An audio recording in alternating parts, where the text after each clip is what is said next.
Professor Ketherane adjusted the neural interface crown around his elongated skull, its crystalline components humming with barely contained energy. As the foremost theoretical physicist of the Zephyrian Empire, he had spent the last 4 centuries developing what he considered the ultimate test of cognitive capability, the multidimensional quantum maze. The challenge had never been completed in under 6 standard hours, even by the most brilliant minds of 12 different species. The current record holder, a Volcari mathematician with 17 parallel processing brain lobes, had taken 4 hours and 37 minutes. Today's subject was different. Seated across from him, in the pristine white testing chamber of the Galactic Institute of Advanced Learning, was Dr. Sarah Martinez, the first human to be admitted to the Institute's doctoral program in applied quantum mechanics. Dr. Martinez, Professor Ketherane began, his 3 vocal cords producing the harmonic tones that served as his species' primary language, translated in real time by the universal interface. Before you lies the quantum maze, a 17-dimensional problem requiring you to navigate quantum particles through folded space-time while maintaining coherence across multiple probability states. Sarah nodded, her dark eyes studying the holographic projection that materialized before them. The maze appeared as a complex web of interconnected geometric shapes, each pulsing with different energy signatures.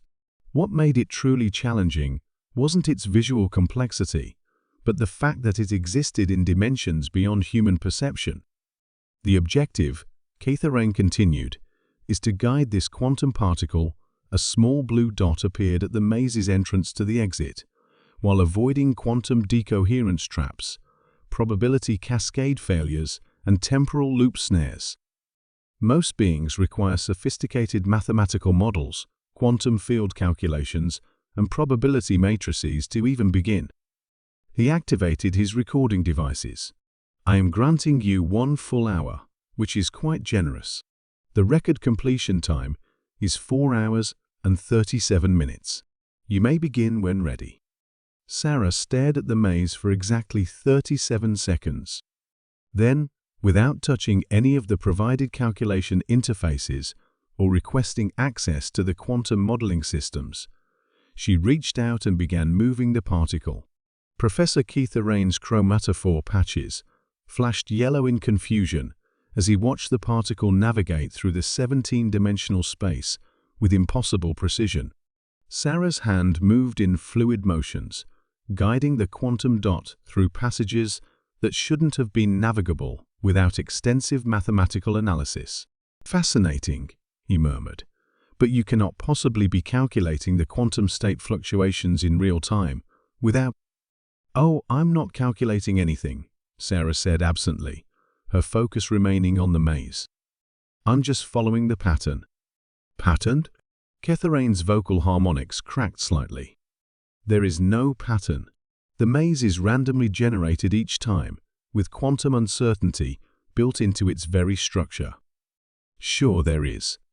Sarah guided the particle around a probability cascade that had trapped the previous record holder for 43 minutes. It's like a river. Water always finds the easiest path downhill. Quantum particles want to exist in their lowest energy state. So instead of fighting the uncertainty, I'm just letting it flow where it wants to go. 3 minutes and 14 seconds after beginning, Sarah's particle reached a junction that had stumped the Galactic Institute's best minds for decades. The paradox gate, a section where the particle had to exist in 2 contradictory states simultaneously while moving through a temporal inversion field. Sarah didn't pause. She split the particle, sent each half through different probability paths, and reunited them on the other side of the gate, as if she'd done it 1,000 times before.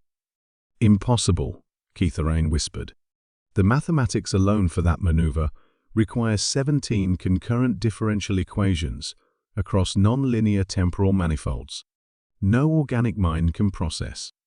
I wasn't processing anything, Sarah interrupted, now navigating the particle through the maze's most complex section, a region where the dimensional folding created recursive loops that existed outside normal causality.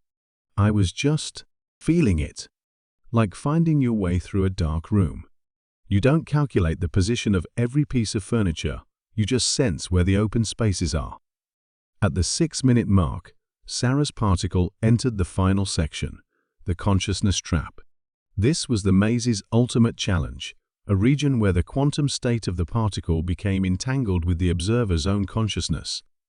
Solving it required maintaining perfect mental equilibrium while manipulating reality at the subatomic level.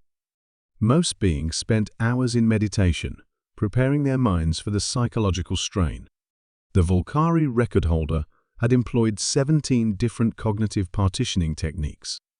Sarah laughed. Actually laughed, as if she'd just heard an amusing joke, and guided the particle through the consciousness trap like it was a simple video game. The quantum fields that should have created devastating feedback loops in her neural pathways instead seemed to harmonize with her brainwaves, creating patterns of unprecedented beauty and complexity. 9 minutes, 47 seconds, Sarah announced as the particle reached the maze's exit. That was fun. Do you have any harder ones? Professor Kethorain sat in stunned silence for a full minute, his chromatophore patches cycling through colors that had no translation in human language. When he finally spoke, his harmonic tones carried undertones of existential bewilderment. Dr. Martinez, what you have just accomplished should be theoretically impossible. The quantum calculations alone would require computational power exceeding most planetary networks. The consciousness trap has induced permanent psychological damage in beings far more mentally developed than humans. Yet you completed the entire maze as if you were playing. Sarah tilted her head thoughtfully. Maybe that's the problem. You're all thinking about it too hard. Sometimes, the best way to solve an impossible problem is to stop trying to solve it and just do it. She stood up, stretching casually. See, the thing about quantum mechanics is that it's not really about mathematics. Math is just how we describe it afterward. At its core, quantum mechanics is about possibility and uncertainty, and the weird ways reality behaves when nobody's watching. And humans? We've been dealing with that kind of stuff our entire evolutionary history. I don't understand, Kethorain admitted. Every time we fell in love, made a friend, told a joke, or took a risk, we were navigating uncertainty without calculating odds. Every time we had intuition or a gut feeling that turned out right, we were processing information in ways that can't be quantified. You're all trying to use logic to solve something that exists beyond logic. Sarah moved toward the exit, then paused and looked back.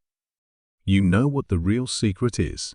The maze wasn't testing our ability to calculate quantum states. It was testing our ability to be human. As the door closed behind her, Professor Kethorain realized he had just witnessed something that would change everything they thought they knew about consciousness, quantum mechanics, and the true nature of intelligence. He immediately began drafting a message to the Galactic Council: urgent review required. Human cognitive capabilities exceed all previous models. Recommend immediate reclassification of species threat level.